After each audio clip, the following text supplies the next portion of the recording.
1,000 plus faculty, 600 plus PhD, industry-driven skilling. KL, deemed to be university. ఈ రోజు పట్టణ ప్రాంతాలలో పనికి ఆహార పథకం లేదు. ఎక్కడైతే ఏ గ్రామం అయితే మున్సిపల్ గా మారుతుందో ఆ గ్రామంలో పని దొరకదు మనకు. గ్రామీణ ప్రాంతాల్లో ఆనాడు చట్టాలు తీసుకొచ్చాం కానీ పట్టణ ప్రాంతాల్లో చట్టం లేదు. మళ్ళీ చట్టాన్ని తీసుకొచ్చి బాన్సువాడనే కానీ జోగిపేట కానీ మున్సిపాలిటీలలో 4వ తరగతి 3వ తరగతి మున్సిపాలిటీలు ఖచ్చితంగా పట్టణ ప్రాంతాలలో పేదవానికి ఉపాధి కల్పించాలని మాత్రమైన ఆలోచన చేస్తుంది కాంగ్రెస్ పార్టీ. ఈరోజు 30 లక్షల ఖాళీలు ఉన్నాయి జాతీయ స్థాయిలో సెంట్రల్ గవర్నమెంట్ లో. భర్తీలు లేవు. జాబ్ క్యాలెండర్ అనౌన్స్ చేసి ఆ 30 లక్షల భర్తీలు చేయాలని ఒక యోచన కాంగ్రెస్. ఇలా ఒక్కొక్క అంశం నిన్న రాహుల్ గాంధీ గారు చెప్పారు.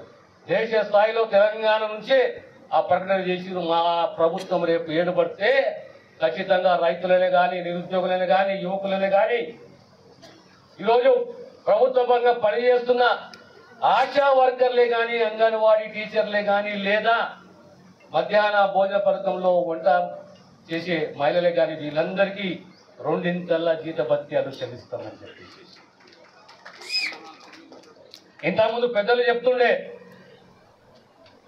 మా హాస్పిటల్ పరిస్థితి చాలా దీనంగా ఉన్నది అని చెప్పేసి అనే వరకు మీద రియాక్షన్ స్పందన చూసిన అందరూ లేచి అవును సార్ అని చెప్పి ఈరోజు ప్రభుత్వం అనేది కాంగ్రెస్ ప్రభుత్వం, అందులో కూడా ఆ శాఖ మన దగ్గరనే ఉన్నది.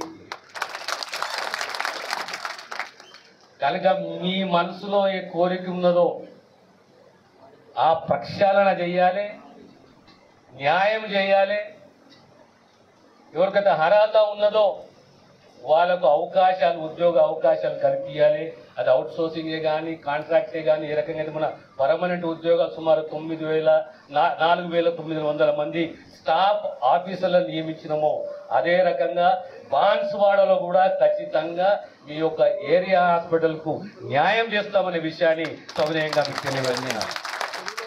ఇకపోతే మన కాంగ్రెస్ అభ్యర్థి విషయం వచ్చే వరకు సురేష్ షెట్కార్ వాళ్ళ తండ్రి వాళ్ళ తాత అంటే సుమారు 70 సంవత్సరాల సుదీర్ఘ కాంగ్రెస్ చరిత్ర వారి కుటుంబాలు. 2009-2014 ఎంపీగా పోటీ చేసి మీ అందరి ఆశీస్సుతో గెలిచిండు. మళ్ళీ 2024 జనరల్ ఎలక్షన్స్ లో పార్లమెంట్ ఎన్నికల్లో కాంగ్రెస్ అభ్యర్థిగా జైరాబాద్ పార్లమెంట్ నుంచి సురేష్ షెట్కార్ గారు కాంగ్రెస్ అభ్యర్థిగా పోటీ చేస్తున్నాడు. 10 సంవత్సరాలు మనము ఓ పార్టీని ఒక వ్యక్తిని ఎంపీగా చూశాము. వ్యక్తిగత విమర్శలు నాకు రావు, కానీ మార్పు అనేది అవసరము. నియంతృత్వం మనకు అవసరం లేదు. లేదా ఎంత మంచోడైనా ఎంత నియంతైనా సమాజానికి పనికి రాకపోతే అది వేస్ట్. రేపు మనకు ప్రధానంగా 2009లో రాజశేఖర రెడ్డి గారు ముఖ్యమంత్రి ఉన్నప్పుడు లింగాయత్ సమాజాన్ని ఓబీసీలో చేర్చిన ఘనత రాజశేఖర రెడ్డి గారిది, కాంగ్రెస్ పార్టీ. ఈరోజు మరి లింగాయత్ సమాజానికి ఒక కార్పొరేషన్ కూడా ఏర్పాటు చేస్తున్నది రేవంత్ రెడ్డి గారు, రాష్ట్ర ముఖ్యమంత్రి గారు. అంటే కాంగ్రెస్ కు కమిట్మెంట్ ఉంటుంది. ఆనాడు 4% రిజర్వేషన్ తీసుకొచ్చిన ఘనత. సమాజంలో సమానత్వం ఉండాలి, విద్యాపరంగా ఉద్యోగపరంగా అవకాశాలు కల్పించాలి అని 4% రిజర్వేషన్ తీసుకొచ్చిన ఘనత కూడా కాంగ్రెస్ రాజశేఖర రెడ్డి గారు. మళ్ళీ ఈనాడు ఆ కమిట్మెంట్ కాంగ్రెస్ పార్టీకి ఉన్నది. కాంగ్రెస్ పార్టీ మాటకి ఎప్పుడు కట్టుబడి ఉంటుంది. ఇప్పుడు కూడా మనం రాజశేఖర గారు ఎందుకు గుర్తు చేసుకుంటాం? ఒక ఆరోగ్యశ్రీ అంటాం, ఓ 104 అంటాం, ఒక 108 అంటాం, ఓ ఫీజు రీఎంబర్స్మెంట్ అంటాము. అన్నిట్లో గొప్ప ఏంది అంటే క్యారెక్టర్. మాటిస్తే మాట నిలబెట్టుకునే సత్తా, ధైర్యము ఓ రాజశేఖర రెడ్డి గారు. ఎప్పుడైనా పిచ్చిమిట్టి అసంస్కృతిక భాషలు మాట్లాడకపోతున్నాయి. ధైర్యము, స్థైర్యము, మాట, నిబద్ధత దార్శనికత్వం ఉన్న మహానాయకుడు అంటే రాజశేఖర రెడ్డి గారు. కానీ ఈనాడు మనం 10 సంవత్సరాల ముఖ్యమంత్రిని చూసినాం.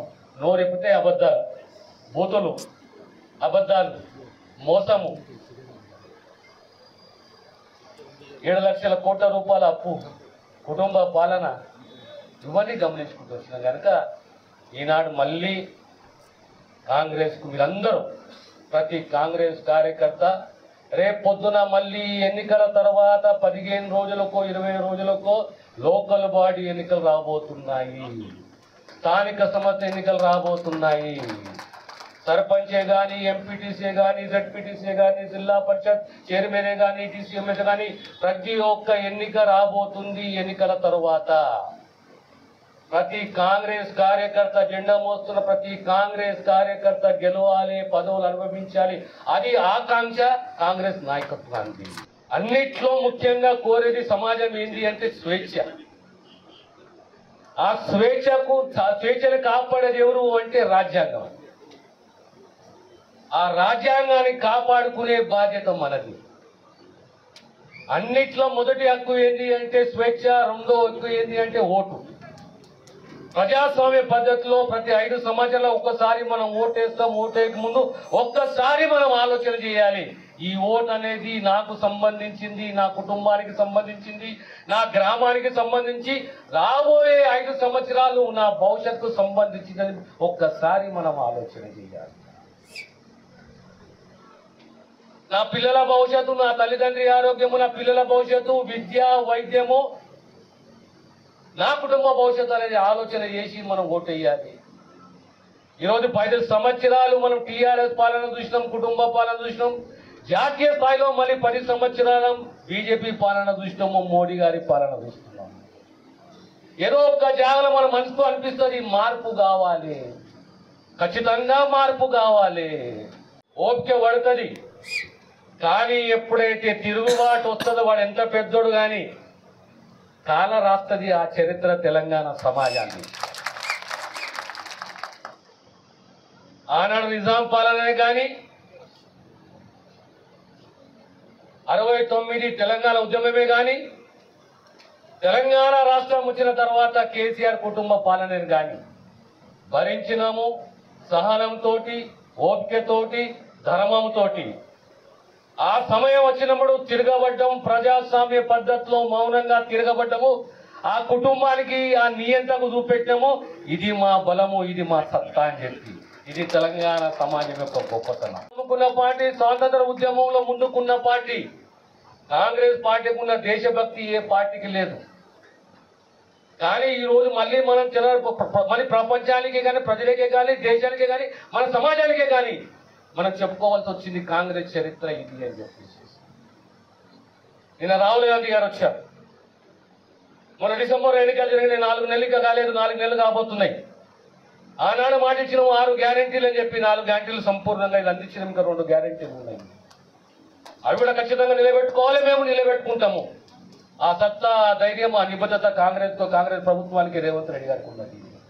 ఈరోజు జాతీయ స్థాయిలో మళ్ళీ అద్భుతంగా 5 గ్యారెంటీలు దేశానికి ఇవ్వబోతున్నది కాంగ్రెస్ పార్టీ. ప్రధానంగా వ్యవసాయ రంగానికి సంబంధించి కనీస మద్దతు ధర గత 60 ఏళ్లుగా కలగంటున్నాము. దానికి చట్టబద్ధత ఇవ్వబోతున్నది కాంగ్రెస్. స్వామినాథన్ కమిషన్ సిఫారసుని అమలు చేయబోతున్నది కాంగ్రెస్. నాకు 30 ఏళ్ల స్నేహితుడు సురేష్ శెట్కర్, 30 ఏళ్ల స్నేహితుడు. నేను 62 ఏళ్ళు కాంగ్రెస్ పార్టీలో నా కుటుంబం. వేదికలు అలంకరించిన కాంగ్రెస్ నిష్ణాతులు, పెద్దలు, నా అక్కలు, కాంగ్రెస్ కార్యకర్తలు,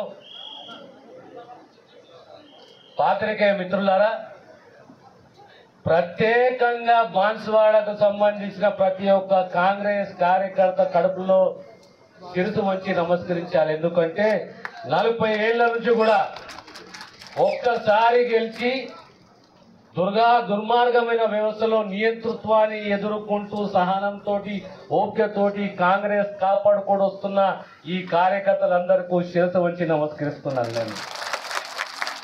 కార్యకర్త లేని పార్టీ లేదు, కార్యకర్త లేని నాయకుడు లేదు, కార్యకర్త లేని రాజకీయం లేదు.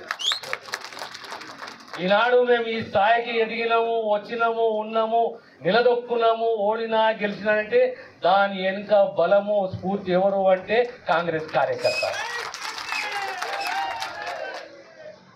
ఈరోజు మీ లోపల ఆ ఉత్సవాన్ని చూస్తుంటే ఇంతకుముందు పెద్దలు మాట్లాడుకుంటూ చెప్పారు, ఖచ్చితంగా బాన్సువాడలో మళ్ళీ చరిత్ర సృష్టిస్తాము, మెజారిటీ ఇస్తాము అని చెప్పి. నాకు సంపూర్ణంగా నమ్మకం ఉంది మేము మెజారిటీ ఇస్తాము అని చెప్పేసి. రాజకీయాల్లో ఓటమి గెలుపు, పార్టీలు ఎదగడము తగ్గడము, సిద్ధాంతాలు ఇవి సహజము. కానీ కార్యకర్తలే కానీ, కార్యకర్త ద్వారా ఓటరే కానీ ఆలోచన ఏం చేయాలి అంటే ఈ నాయకుడి చరిత్ర, నాయకుడి యొక్క సేవాబలం, నియంతృత్వం కాదు, అహంకారం కాదు, సేవాభావము, సిద్ధాంతము, నా గ్రామము నా ప్రాంతానికి ఏ రకంగా పనికొస్తాడు, ఉపయోగపడుతున్నది మనం ఆలోచన చేయాలి. ఈరోజు 60 సంవత్సరాల సుదీర్ఘ తెలంగాణ పోరాటం. తెలంగాణ అంటే ఒక కలగన్నం. మన తలరాతలు మారుతాయి, మన భవిష్యత్తు, మన పిల్లల భవిష్యత్తు బంగారు బాటవుతుంది. ఎన్నో ఆశలు కన్నాం. ఒక తెలుగు జాతిని, తెలుగు ప్రాంతాలను రెండుగా చేసి తెలంగాణ రాష్ట్రాన్ని ఏర్పాటు చేసుకున్నాం. తెలంగాణ రాష్ట్రాన్ని ఏర్పాటు చేసుకున్న తర్వాత ఒక కుటుంబ నియంత్రణ పాలన చూసినాము ప్రాంతంలో, రాష్ట్రంలో. తెలంగాణ సమాజం ఒక గొప్పతనం ఏంటి అంటే సహనము చాలా. మేము గెలవడానికి కాదు మీరు సేవ చేసేది, మీరు కూడా గెలవాలి, మీరు కూడా పదవులు అనుభవించాలి. అది ఎంపీటీసీ కానీ, జెడ్పీటీసీ కానీ, జిల్లా పరిషత్ చైర్మన్ కానీ, సర్పంచే కానీ. రాబోయే ఎన్నికల తర్వాత మాసము 45 రోజుల ఎన్నికలు పూర్తి కాబోతున్నాయి కనుక మనమందరం అప్రమత్తంగా ఉండాలి. దానికి తోడు ప్రతి గ్రామంలో ఇందిరమ్మ కమిటీ మనం నియమించుకోవాలి. ఈ ఇందిరమ్మ కమిటీ అనేది రాబోయే శాంక్షన్స్ ఏమున్నా, ఇండ్ల ప్లాట్లే కానీ, ఇండ్ల స్థలాలే కానీ, ఇండ్ల మంజూరే కానీ, ఇతర పథకాలే కానీ ప్రతి ఒక్కటి ఈ కమిటీల ద్వారా మనం నిర్వహించబోతున్నాం కనుక గ్రామ స్థాయిలో ఇందిరమ్మ కమిటీలు రేపు పొద్దున సర్పంచ్కి కానీ, ఎంపీటీసీకి కానీ, స్థానిక సంస్థ ఎన్నికలుగా కానీ మనం సిద్ధంగా ఉండాలనే విషయాన్ని సవినయంగా తెలియజేస్తూ 60 సంవత్సరాలు ఒక ఎత్తు అయితే 10 సంవత్సరాలు ఒక ఎత్తు. ఆ 10 సంవత్సరాల నియంతృత్వం ఒక ఎత్తు. మంచి పాలన ఉండాలి, పారదర్శకత పాలన ఉండాలి, జవాబుదారీతనం ఉండాలి, స్వేచ్ఛ ఉండాలి. స్వేచ్ఛలో సమాజంలో అడిగే హక్కు ఉండాలి. ఓ ఆహ్లాదకరమైన వాతావరణంలో అసెంబ్లీ నడవాలి. ప్రశ్నిస్తే అదే చిరునవ్వుతో జవాబిచ్చే సత్తా ఉండాలి. అలాంటి అసెంబ్లీని మనం చూసాము, అలాంటి నాయకులను మనం చూసాము. మన తరగ శక్తి పెరుగుతుంది, మన ఆలోచన శక్తి పెరుగుతుంది. ప్రతి విమర్శలు కానీ కన్స్ట్రక్టివ్ ఉండాలి. కానీ ప్రతిపక్షాన్ని విమర్శించడం కాదు, బహిష్కరించడము, సస్పెండ్ చేయడము, ఆ తర్వాత ప్రగల్భాలు మాట్లాడడం, అది ప్రజాస్వామ్యం కాదు, అది పద్ధతి కాదు. మళ్ళీ ఈరోజు అసలు చర్చించుకున్నప్ప ప్రభుత్వం తప్పు చేస్తే నువ్వేది. ఈ రాజ్యాంగం మనకు సర్వంగా ఇచ్చిన హక్కు ఏంటంటే ప్రశ్నించే తత్వము. ఏ నాయకుడైనా, ఇంత గొప్ప నాయకుడైనా, పెద్దవాడైనా ప్రశ్నించే సత్తా ఉన్నది ప్రజలకు. ప్రజలు నిలదీస్తారు, అడుగుతారు, మనం జవాబు ఇవ్వాలి. జవాబుదారీతనం అనేది ఆ పార్టీకి, ఆ నాయకునికి ఉండాలి. ఆ దిశగా గతంలో కూడా మనం చూసాం, చరిత్ర చూసాం. జవహర్లాల్ నెహ్రూని చూసినాం, సొంత అల్లుని చూసినాం. ఇందిరాగాంధీని చూసినాం, వాజ్పేయిని చూసినాం. చర్చలు ఎలా ఉంటుండే? అలాంటి చర్చలు ఉండాలి. అప్పుడే ప్రజాస్వామ్యం అనేది ప్రతిష్ఠించింది. అందరితో కోరేది ఒకటి, ప్రజాస్వామ్యాన్ని కాపాడుకోవాలి, స్వేచ్ఛని కాపాడుకోవాలి, భవిష్యత్తుని కాపాడుకోవాలి. రాబోయే 5 సంవత్సరాలు 10 సంవత్సరాలు నా కుటుంబం, నేను ఈ ఓటు హక్కు బాబాసాహెబ్ అంబేద్కర్ మాకు ఇచ్చిన ఓటు హక్కుని ఏ రకంగా మనం సద్వినియోగించుకోవాలని ఆలోచన చేసి ముందుకు పోవాల్సిందిగా, కాంగ్రెస్ పార్టీ అభ్యర్థి సురేష్ శెట్టి గారిని గెలిపించవలసిందిగా సంపూర్ణంగా నా మిత్రుడు రవీందర్ రెడ్డికి సహకరించవలసిందిగా కోరుతున్న సెలవు తీసుకుంటాను. మరిన్ని వీడియోస్ కోసం ఛానల్ ని సబ్స్క్రైబ్ చేయండి, లేటెస్ట్ అప్డేట్స్ కోసం వాట్సాప్ ఛానల్ ని ఫాలో చేయండి అండ్ లింక్ డిస్క్రిప్షన్ లో ఉంది.